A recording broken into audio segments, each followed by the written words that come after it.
Okay, first of all, update on the truck.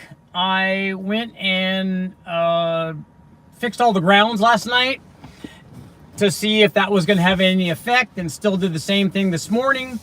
What I'm going to do next is we're going to swap batteries, because we have for those of you guys who are watching, I had an issue with my truck where the thing would drive and start up every time during the day, but when I go to sleep at night, wake up in the morning, go to start it, it doesn't want to start. I got to wiggle the battery cable, and then it starts right up. So what I did last night was I took all the grounds off, ground them all down to make sure everything had a good connection, and then tried it again, and it did the same thing. But this time I just wiggled the power wire only and down by the red block, and when I wiggled the wire, it started. So we're going to try tonight one last thing before I think I just need to buy a new power cable, a new battery cable. We're going to try we have an Optima battery from the guys have at West-Tech. I'm going to swap batteries and just make sure that it's not a battery plate or a battery problem, that the thing's draining or it's bad or whatever. And so we'll try that tonight. If it does the same thing, then I'm just gonna and still have to wiggle the cable. Then I'll just replace the battery, the power cable. So next thing, Pontiac 4-cylinder Super Duty block. The guys from West-Tech found one. Again, they're locating all kinds of stuff because they're moving things from one side of the shop to the other.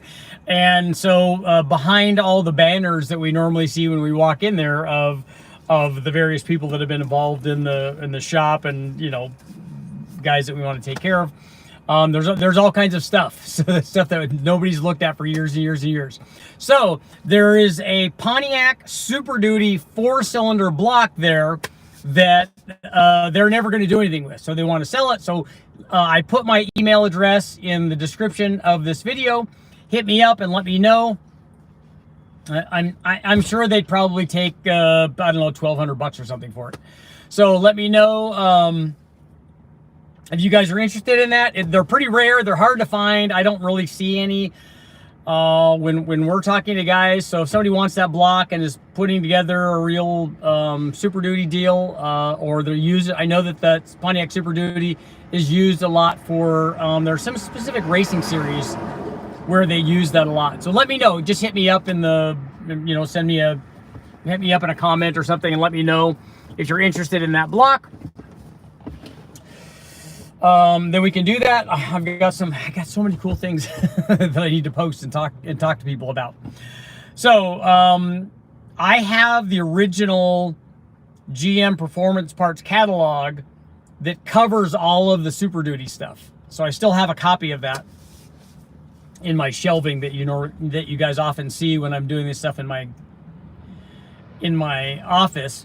And so I still have that. So it covers all the modifications that they made. They had really cool like stack injection for it, all kinds of Webers and all kinds of really cool stuff. But the basis of all that was to have a stronger block. So if you're looking to make a really cool, super powerful Fiero, I guess, or any sort of, because it looked to me like it was an iron Duke block, and they were just going to throw it away. And then I'm like, well, we need to look at the casting number on. And then I looked closely at the block. I'm like, yeah, that's definitely a Super Duty block. We just looked up the part number, and it says Super Duty right on it. So if you guys are interested in that, let me know. I'll get you the block number and stuff. It looks like it's still untouched. We don't know. We'll have to measure the bore and stuff to see, but it looks like it's just a new block. This is one that I'm sure came from the Chevy race shop from back in the day. So that's available. You guys let me know if you guys are interested in that. I did make a deal for the 4.3 liter V6, so I'll be the proud owner of that, and I'll be able to do some dyno testing with it. You guys saw the video that I posted. Also, I'll post a video either later tonight or tomorrow about the plans to put an M90 on that. So that will be very cool. So I'm very excited about that. I've got a bunch of stuff to do today, so probably won't be terribly long today, but we'll see what you guys got going on. Todd, what's up? Thermal expansion inside the battery cable can make or break connections. Yeah, and it's not, I don't think it's a connection at either end. I'm thinking it's probably in the middle on the battery cable, so we'll see what we can do about that. I did check the connections down at that little block, and that seems to be fine. So it seems to be between that block and the battery itself. And since this time I grabbed the battery cable way down by the block and moved it, it almost didn't move the cable at all on the battery. So that leads me to believe that it's not probably a broken cell like we were talking about last night. I think it's the battery cable itself, but we'll see. We'll do some experimentation just to make sure that I buy the right thing and solve the problem. But I was able to, adjust or basically grind off and make sure that the welds or the connections were good on the grounds. There's one up on the frame. There's two back here on the firewall. There's one underneath the seat. I didn't do the main ground. I can take a look at that. That might be hard to get to, and climbing under there made me realize that I definitely need to steam clean this engine, and especially underneath, because it had oil leaks a lot of its life, and nothing's rusted under there. But the bad thing is that it's there, it's an oily mess under there. So, and maybe maybe a trip to the car wash is in order, so I can get that stuff all sprayed off. I'm working on the LS with the supercharger. I got the ported version from the guys at Jokers. I got that supercharger all assembled. So we're going to put that on there and run it.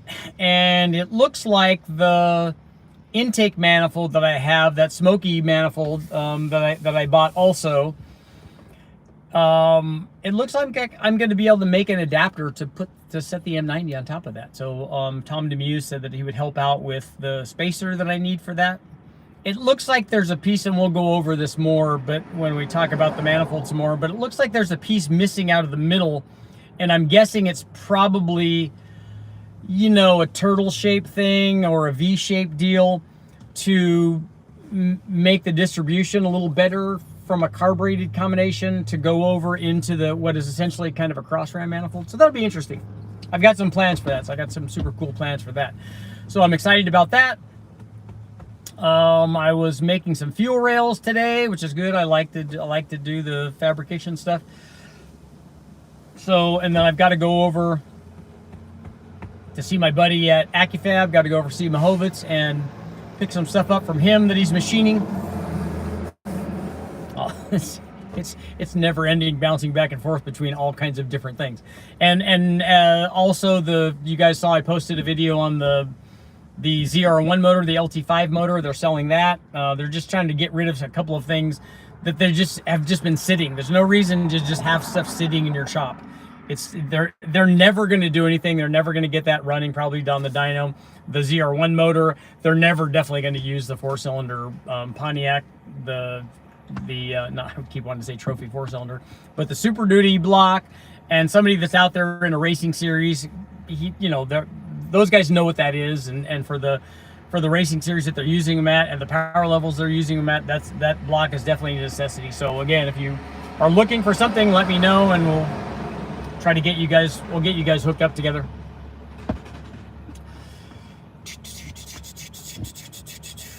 I'm surprised Thumper's not here with his Pontiac guy, the Super Duty stuff. What else do we got going on there? I found some more cams in my storage. I've got a bunch of sloppy stage cams. So I got the sloppy stage 1, 1.5, 2, and 3. So if you guys are interested in any of those cams, I've done all the testing with them, and I just don't want stuff sitting around just taking up space, basically. Thanks to the guys from Elgin for sending that stuff out. We've got some more videos coming up on those, but if guys are interested in those, we have those. So you guys let me know.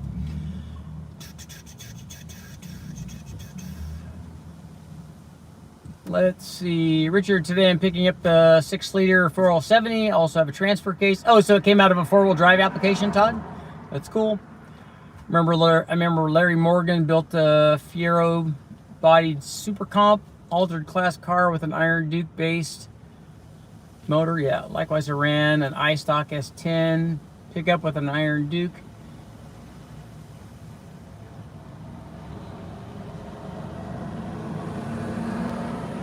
Deep stage, dump the clutch, flat shift. How high were you spinning that Iron Duke motor? I was just around the corner from Finish Master's warehouse. Going to pull apart tomorrow. Can't wait to go shopping. I know I'm going to head over to one while I'm here. 04 Tahoe 5.3 catback exhaust, carb approved shorties. Worth it in place of a few $100s that could be spent elsewhere. I want to pass emissions though. The shorties will help you from the standpoint they'll make a little bit more power, not very much.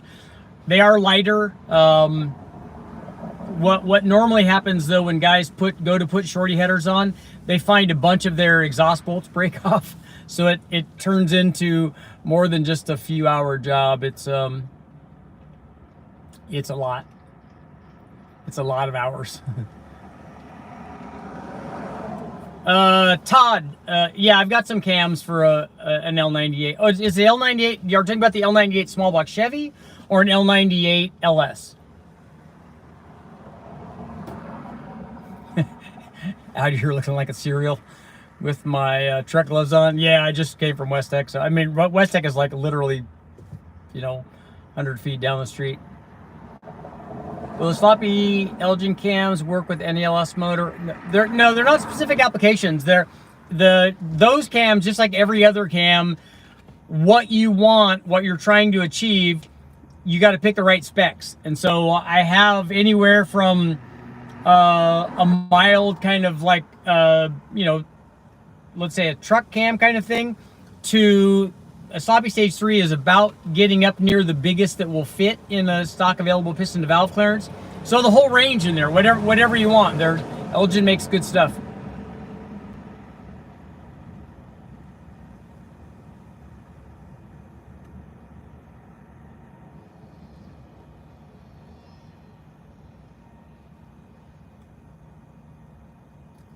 Todd, is the L98 for the 87 Corvette?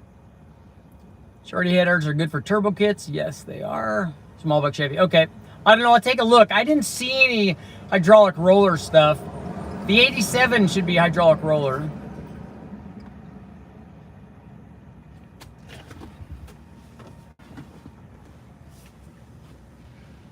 Yeah, my 85 was flat tap it.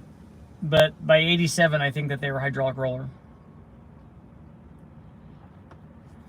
But I'll check and see. I don't know if because you don't want a very big cam. You want like a 206 to 220 somewhere in there for the tune port motor. They don't want a bunch of camshaft in it. They're all gonna the tune port just limits what the effective operating range is. But they're really, really good for torque. Really good for torque production. Somebody suggested that I check my glove box light, but it looks like it turns off when I shut that. I think if we put the new battery in and it does the same thing, that it's definitely a connection thing, which will make me feel good because then we'll know that the battery's good. But I think if I replace that first, the battery cable that goes from the power from the hot side over to that block, I think that's looking like that's what the problem is.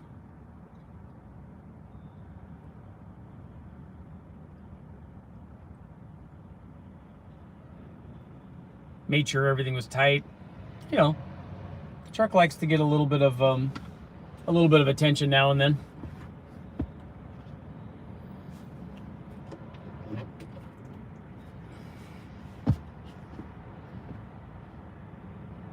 So I posted on Instagram about the 4.3 liter in it. People seem pretty excited about that.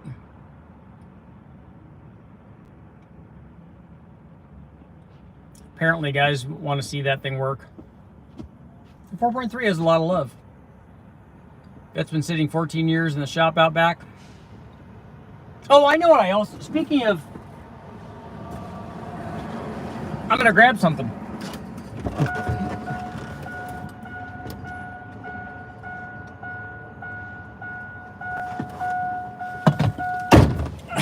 I'm back. Okay, so speaking of tuned port Corvettes, who wants this?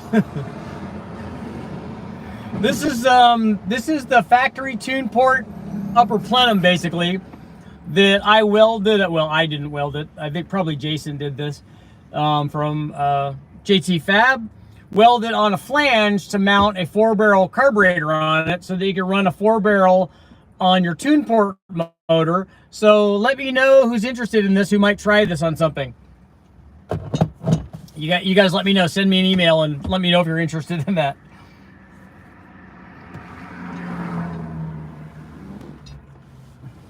Four-barrel tuned ports. That's what, you know, that's what all the kids are doing these days. All the cool ones, anyway.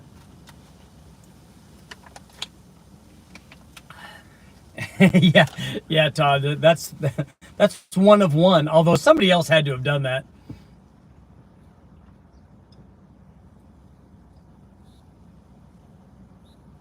Now it would be interesting to run that with a stock throttle body or a big dual blade throttle body, and then put a 4-hole throttle body on top of that. Still run it fuel injected, but see if getting more air into that plenum does anything.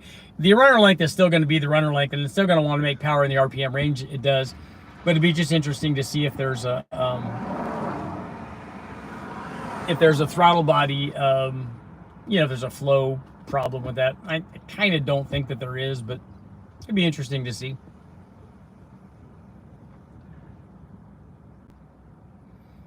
We weren't able to get I wasn't able to get the carburetor to work very well on that.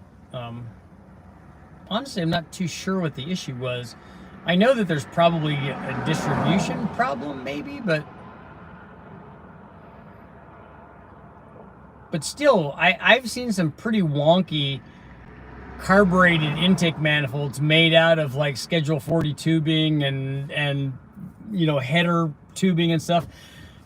And they still run. Although I've seen them at shows and stuff, so I guess I really don't know how well they do run. But it looks cool. They look super cool.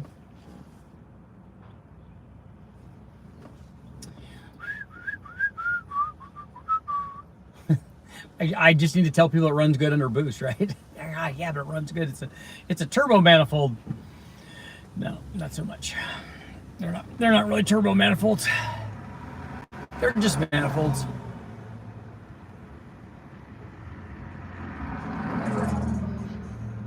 Yeah, funny bike. I actually have a couple of storage units that I need to get stuff out of.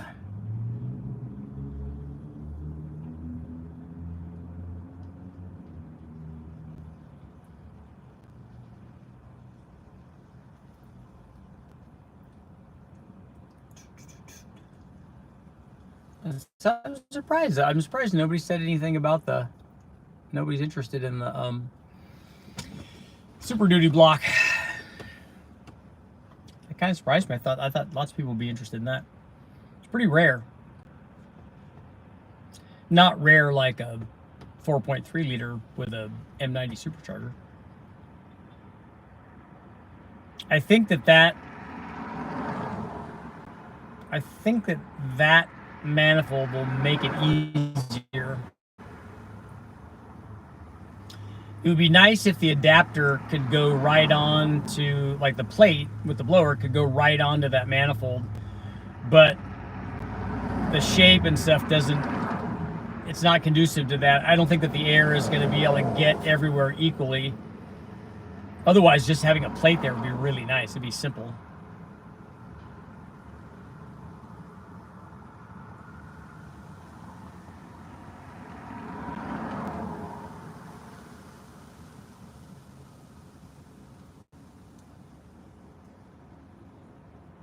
Can a 4-cylinder made to be fast? Sure, but why not make it an 8-cylinder? Couple things. One is guys just want to make what they have faster. And yeah, we could go to a V8 or V10 or V12 or whatever, or make all of those bigger, and that's an easy way to get more power. But you know, if a guy has a 4-cylinder Honda or Suzuki or Toyota or whatever they have, they just want to take what they have and how do I make this better? Same thing with a V8. If you got a 4.8, you want to make it better. Most guys with a 4.8, I want it to make torque like a 5.3. Well, that's kind of hard to do unless you have boost. Or a 5.3 looking at a 6.0, or a 6.0 looking at a 6.2. You know, all of those, or an NA one looking at a turbo thing. We, you know, the grass is always greener no matter where you're at. It's all part of it. It's all part of the deal.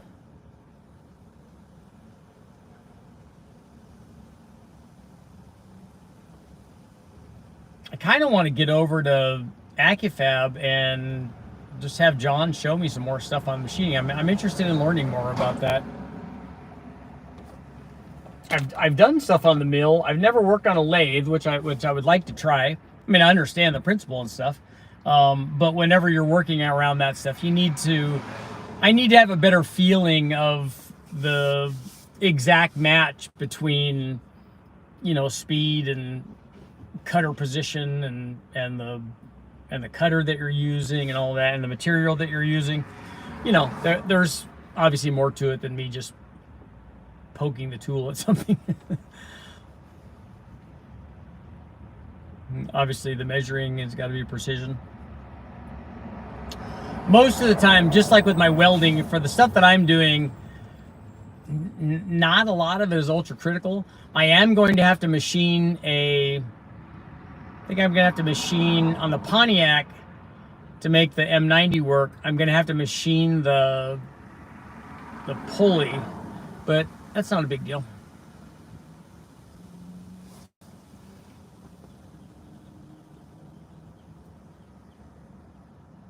Todd, you're going to Roseville to grab a set of 20-inch tires and wheels for a Hellcat? What's the going price for an average 4.8 liter? Well, from the wrecking yard, they're the same as everything else. Mills and lathes are awesome. Yeah, Westech has a mill, and I've used that a couple of times, but there's not a lathe there, and you know, it's not something that they use all the time. Most of the time, people are not back there. I use the drill and the bandsaw and stuff quite a bit, but not really the other things. When I need something precision machined, it's hey John, can you help me out? They're pretty good over there. John and Gary are really good.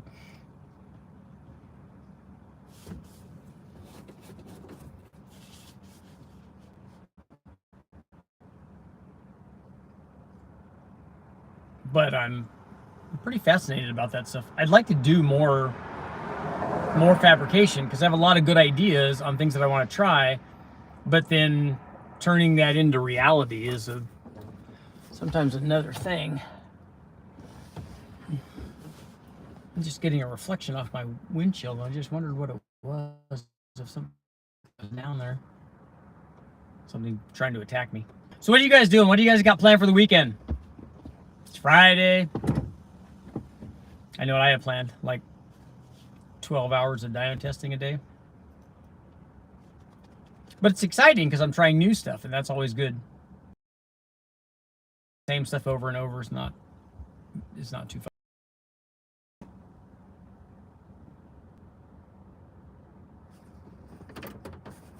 Man, my dash is kind of getting cracked up here. It's not all cracked up. For the guys that are waiting for cams, a bunch of cams shipped out today, so I'll send you guys tracking numbers. And then for the other people that have ordered the cams, the Lobach Truck Norris, and one step above that, those will go out as soon as I get back home. And then from then, orders after that will be, I'll have all the stuff with me. It'll go out right away. There was just a slight delay this time while I was getting stuff picked up and getting everything set up. I have a friend who let me reuse his Bridgeport whenever I want. We did a gasket resurface the other day. it's nice if you're proficient with that. You can really do some good things. Gonna try and rebuild a fuel pump for a Falcon. Hopefully get back to working on my 300-inch Ford. Is it a 300-inch inline 6-cylinder? When I go to the wrecking yard, I'm going to be specifically looking around for one of those. I want to run a fuelie motor. I was doing some research last night on connecting rods and pistons and stuff. I'll be attempting to tune a 446 pack. I'll be using a wideband. That will help. I can't believe people did that stuff tuned by ear and spark plugs and stuff. I don't know how you do. I mean, guys did it, and they're pretty good at it. Yeah, I'm lucky that I've worked with a lot of really good fabricators. Like my buddy Bernie is fantastic at it. Mahovit's doing the machining and stuff. It's just, it's nice to be around people that really know what they're doing at a very advanced level.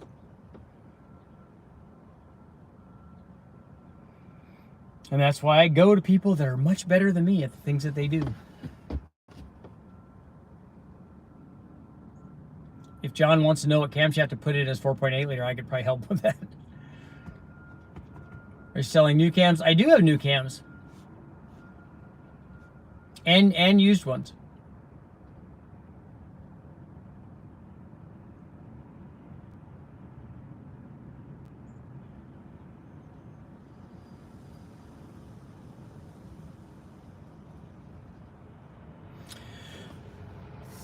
I'm going to be putting together the, a store where people can go get that stuff, and we'll be adding stuff. So this year will be a busy year for getting stuff up and making stuff work.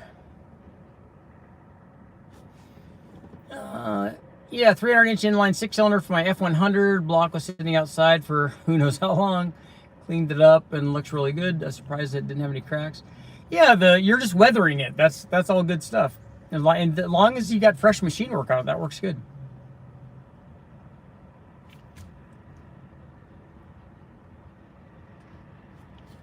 How much of a nightmare is the wiring to try to turn an 04 Mustang 3.9 to a 351 or a 309.5 deck? The motor obviously fits with the right motor mounts. I don't know what the harness swap is. I would imagine you can swap a V8 harness into it. I just don't know how much of that is required. Sanchez would know that though. Just finished adding 600 square feet to the garden. Nice. I thought I would make decent money as a fabricator. I was only taking 220 a week. Yeah, it takes more than that, right? But see, look at the kind of fabrication. This is super Richie fabrication. Carbureted tune port. Carbureted tune port in the house.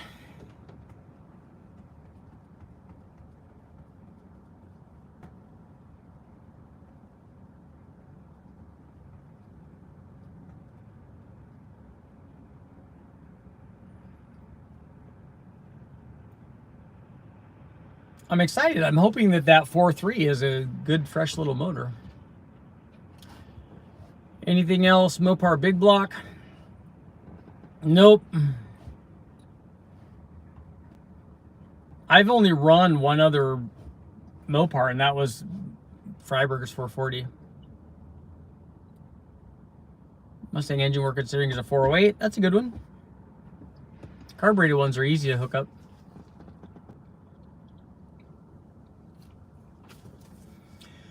$30 over, cleaned up the borers, surfaced the deck 5, just diverted the block. 30 pistons and rods to go in. Next thing is to clean up the crank. Are you just polishing the crank? You probably don't have to, do you have to turn it or just polishing it?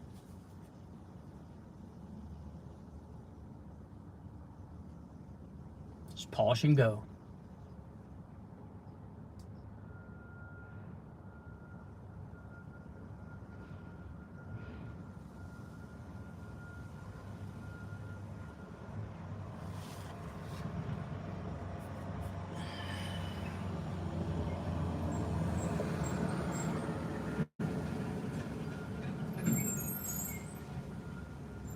think really high boost would wake up a 440. It just multiplies what's there.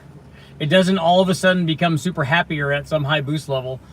It's just a multiplier factor. So if it doesn't start out with very much power, it's not going to make very much power under boost.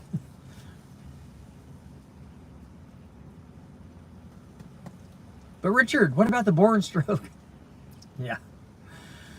Nope, not so much on that.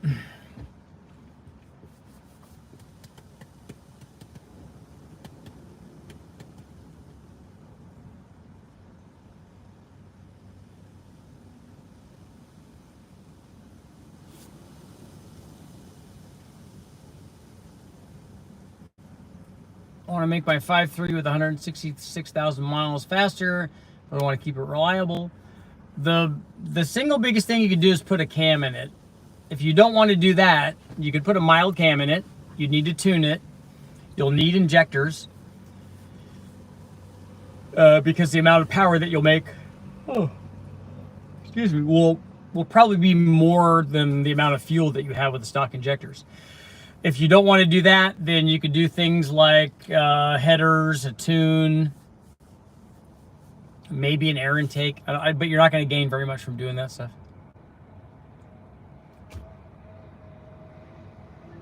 Don't know, hopefully just a polish. Also clean up the casting marks on that as well. Yeah. Just make sure that it's straight and it's consistent. It's actually fairly hard to hurt a crank. Oh, man. It's all these long days. Watching the trucks go by. Doing live feeds. Living the life. Living the baller life. The baller YouTube life. Richard, how's the battery situation? Curious what the ballpark would be for an intake air temp with a single remote mount turbo 4.3. I don't know why the intake air temp would change on a remote mount. The intake air temp is going to be a function of the air that you're drawing into the turbo, then boosts, and then intercooling, or if you're doing a blow-through carburetor deal.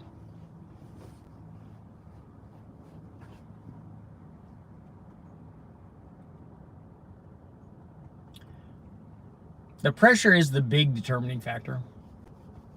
When you add boost, you add temperature. Blowing through a carburetor works good, which is what we'll do on the 4.3 liter. And then we'll also do a draw through. Sorry I'm late. I was watching Tony run his SB 2.2. Yeah, that's cool. He's running it on the dyno. That thing should make it more than 800, I think. I don't know what year he has and what version it is, but they definitely made good power. Taylor, what's going on?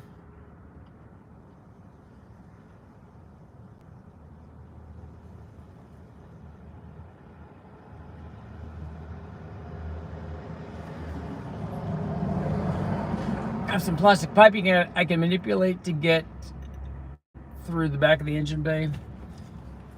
Team 811 at 8,000. That's cool. That's more than enough to have fun. And at 8,000, that motor's going to sound very, very cool. When will you do a stream on Hondas? I've done a few of them. What, did you have a question, Jack? If you have a question, ask. I'll try to answer it. Going to be building my 5.3 for the truck tonight.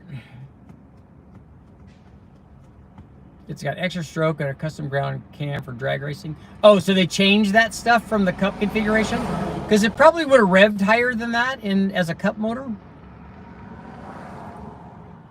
He wants all that torque. Probably make a shorter cam for that. But they have really good heads and a good intake and stuff. Now he needs to put a tunnel ram on it. I'm sure somebody made a... Oh, excuse me. I'm sure somebody made a tunnel ram for the SB2 heads.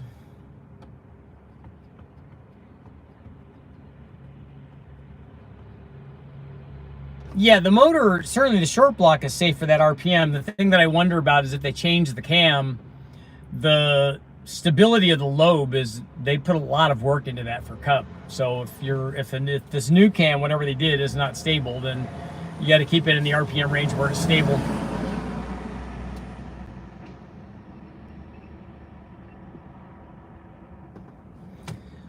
I could afford an 8,500 RPM 6-liter.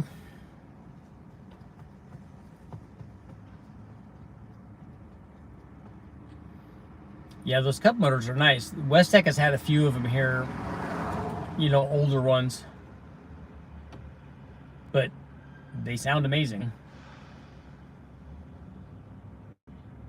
Space, I talked about the battery cable earlier. I didn't fix it. What I did last night was brought the truck into the shop, cleaned off all the battery cable, cleaned off all the grounds, and then did another test in the morning, and it did the same thing. But this morning, I wiggled the power cable, but down by the red, right by the red junction block, and that made it start. So it leads me to believe that it's not the battery, and it is the cable. But we're gonna swap the battery. I'm gonna swap the battery for tonight, and then put it in, and we'll just make sure, verify that it's not the battery, and then I think it's that cable, so we'll try that.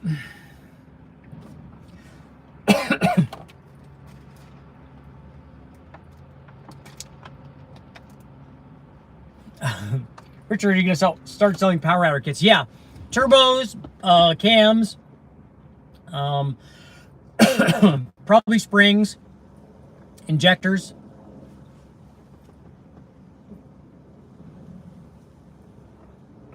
I like Steve's idea yesterday with the wiggle string. Yep. So stage 1 cam and upgrade fuel injector. So keep my 5.3 with 166,000 miles. Yeah, it'll still be reliable. Just put a mild cam in it. Like put that Truck Norris cam that I have available,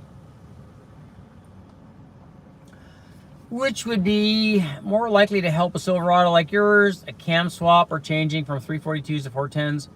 Highway mileage is not a factor. I think mine has 410s in it. But gearing would probably help the 0 to 60 time more than a camshaft will. I've read that a North Star will run safely up to 8,500 with just a valve string swap. A North Star's an overhead cam motor, right? 8.1 heads. You can port stock ones and get fairly good gains. And there are companies that sell ported stock ones.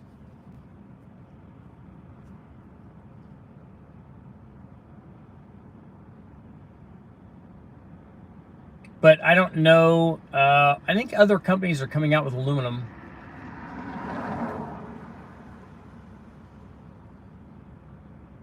But I've not tested any of them.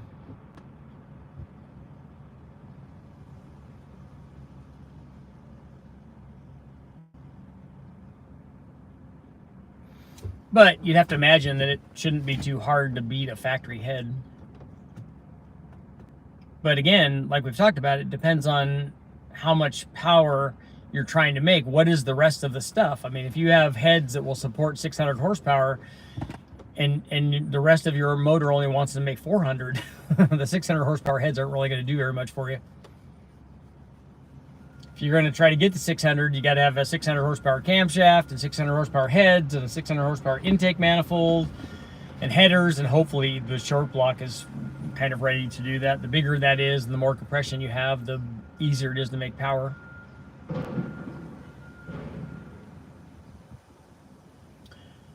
I have an 06 with an L33, 342s, and it's a full second slower to 60 than my LM7 Tahoe with C373s. That's why I asked.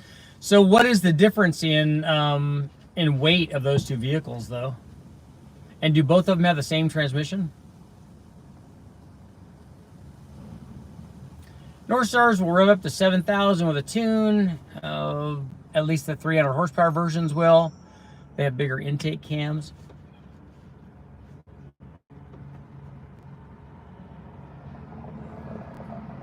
A double overhead cam 4-valve motor should have no trouble with RPM.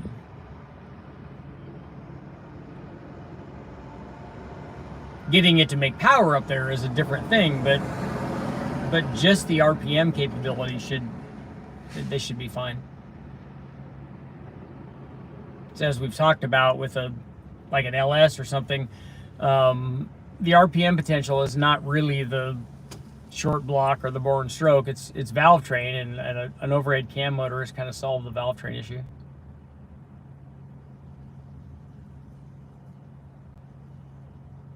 Turbos are reliable horsepower. It's it's the tuner and boost controller. That's where the trouble starts. I want to upgrade my cylinder heads and keep using stock B16A cams. I want to upgrade valves and springs if the seat pressure is too high. Will the cam not be able to move the springs and valves? You're not going to be able to put too much in there. And why do you want to change the valve springs? Because if you keep stock cams in there, it's not going to want to run a lot of RPM. And stock springs work really well with those camshafts.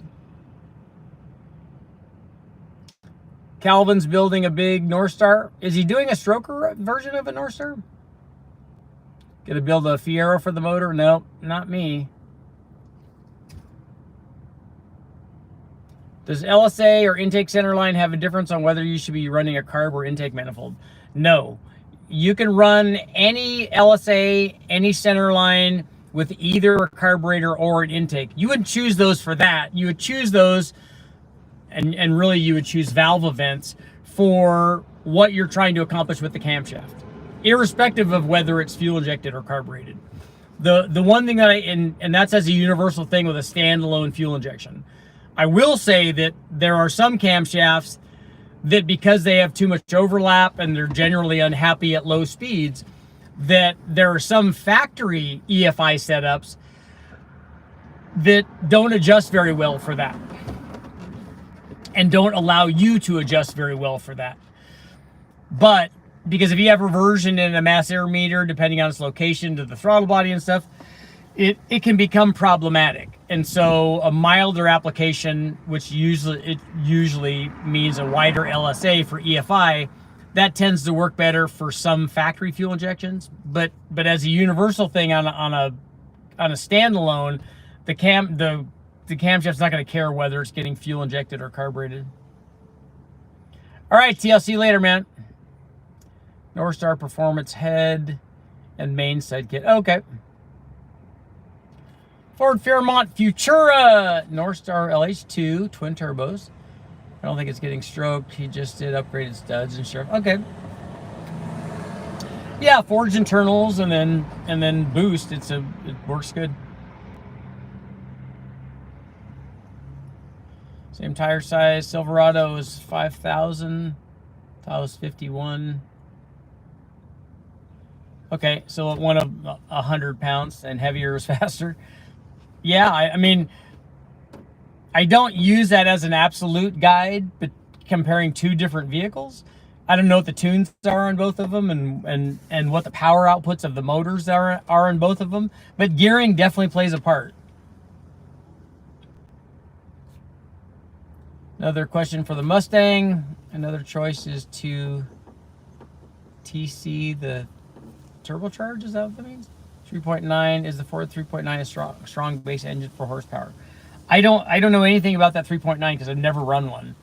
But whatever the NA power is, if you add a turbo to it, you can double it at 14.7 pounds. So it can make whatever the base power is, it can double it. If you add to what the base power is by other means, camshafts or ported heads or intake manifold, then you double that amount, whatever that is. So every motor responds well to turbocharging in the same kind of manner. Some of them respond even more than that, some 4-valve motors.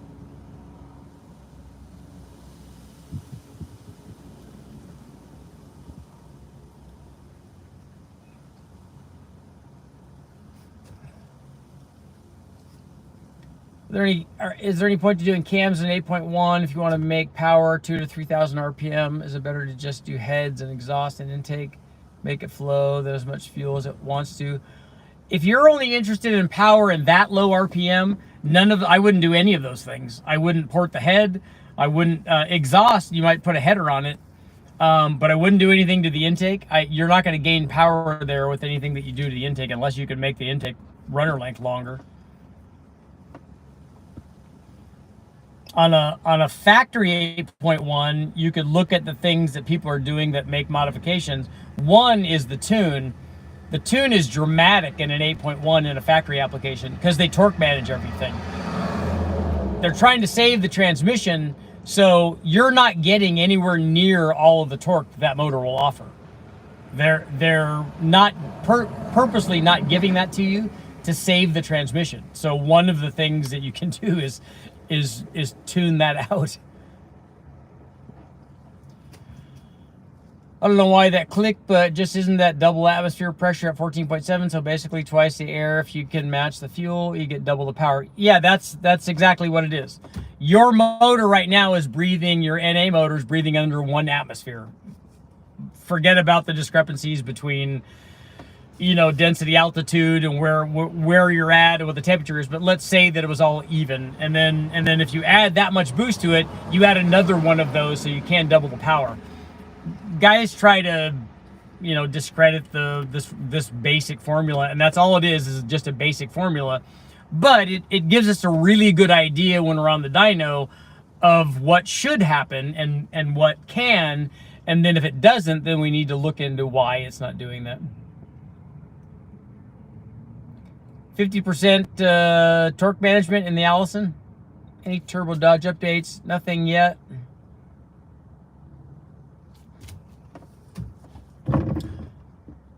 I think I was talking with Eric about the 2.2 and 2.5 stuff, and I think we're just gonna put a crank trigger on it just so we can get this testing done.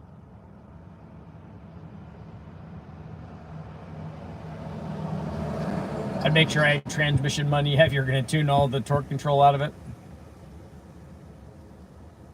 Yeah, and that's a good example of the other things that we've talked about with the 4L60. Less of an extent to the 4L80 for the Turbo LS stuff, but making the power, adding that is usually not the only question. Your drivetrain needs to be able to take that, and specifically transmissions that might not. Although we have our one viewer that has the Turbo 8.1 that has, I thought he said it had 600,000 miles on it. And a lot of that boosted and towing, you know, driven all the time. Like not just it's a show truck, it's a truck where they tow big trailers with it and do all that stuff. And, you know, low boost, has the factory trans in it, works great.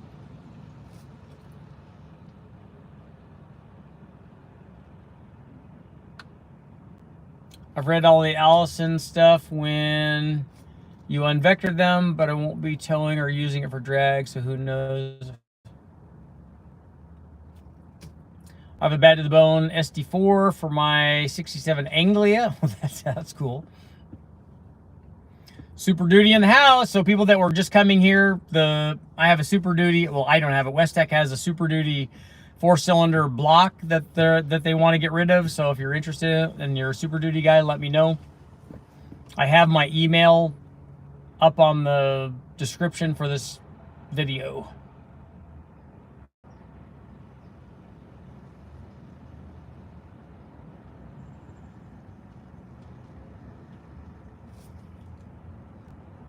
Friday. Everybody's ready. Everybody's working for the weekend. This kind of weather makes me want to go to the wrecking yards.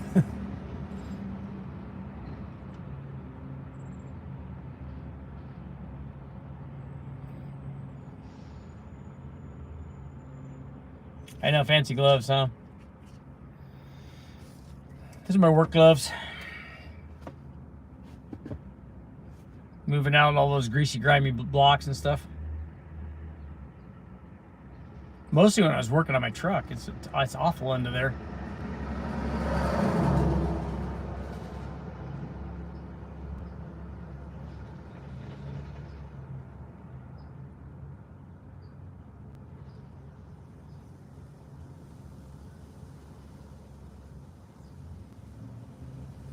Taylor, you want to see a junkyard video? I will. I'll shoot some stuff. I'll shoot videos of the stuff that I find. I always find good stuff over there. I just find way more stuff that I want that I can't have. That's the way it always is. I'm that way when I go to happy hour too. There are lots of drinks I want to order.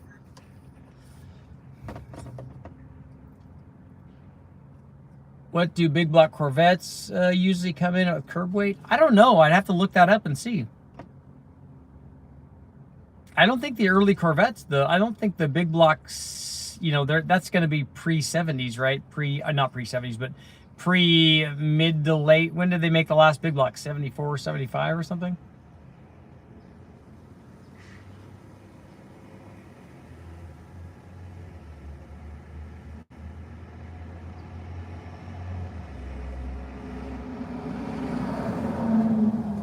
You know, they got fiberglass bodies, so they're lightweight. I was thinking more along the lines of a C4 5.6 swaps. Oh, okay.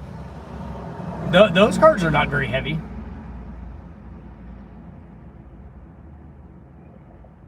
GM did some C4 stuff with 454s in them.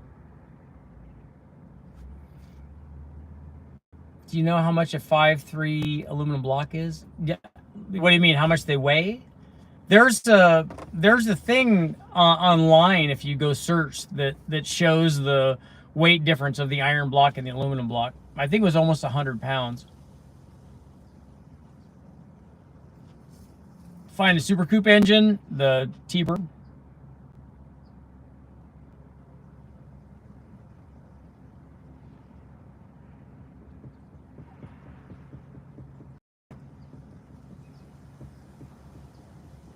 I just remember that it was 100 pounds difference.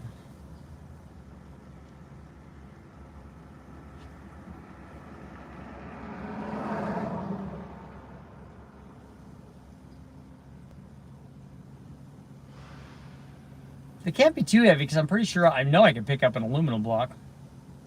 I don't know if I've ever tried to pick up an iron block.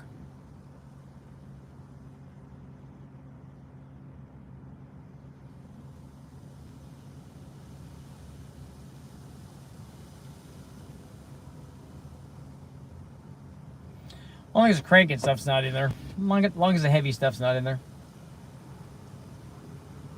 Have you ever messed with JDM stuff? Like what? Which one? Honda, Toyota, Mazda? Which one are you talking about?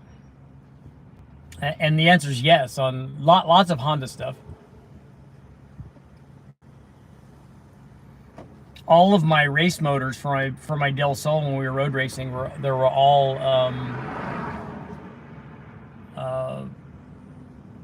we would buy the used B16s for those. And I've run lots of Type R and GSR and LS VTEC hybrid stuff. Lots of 2-liter stuff. Lots of K-Series stuff. I'm seeing 5.6 Infinity land yachts for sale cheap. C4 with a cage and a manual trans was $27.80. $27.80 seemed light for a C4. Is that with no motor in it? 5.3 LS complete engine, aluminum, 454 pounds. Okay.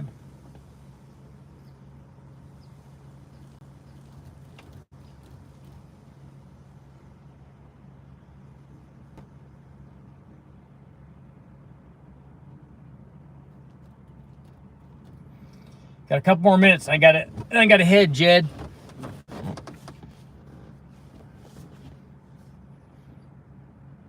Got work to do. So much to do, so little time.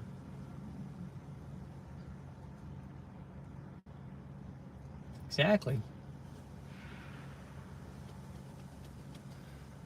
I'm really curious to see what the 4-barrel intake manifold, how that compares to that little smoky manifold.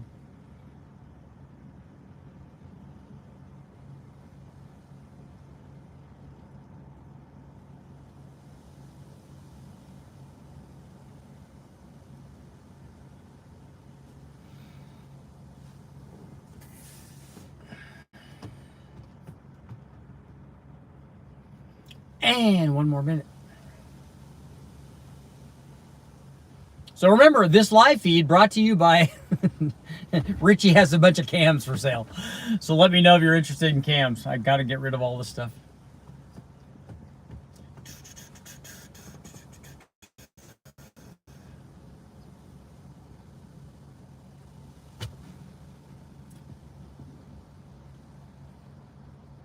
How much power can electric water pump increase? It's the same on every engine. It's not. Because the amount of power that it takes to drive a specific water pump for a specific engine is going to be that specific pump.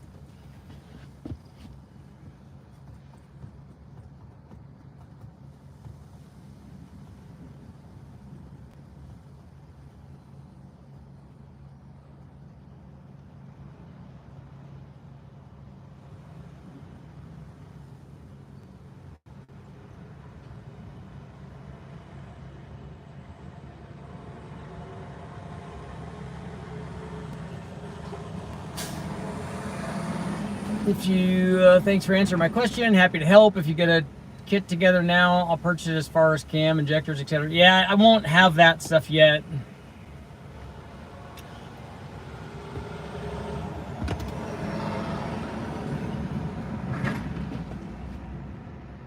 I won't do that till everything's set up.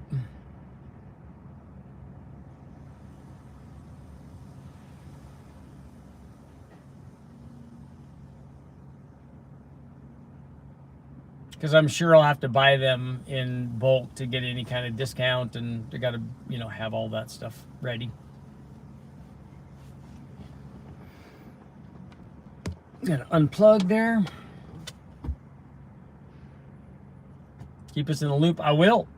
You guys will, obviously, I'm talking to you every day, twice a day. It's like you can't get rid of me.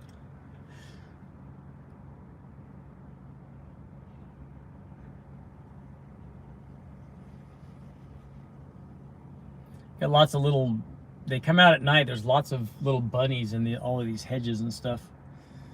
So all the birds are trying to get them.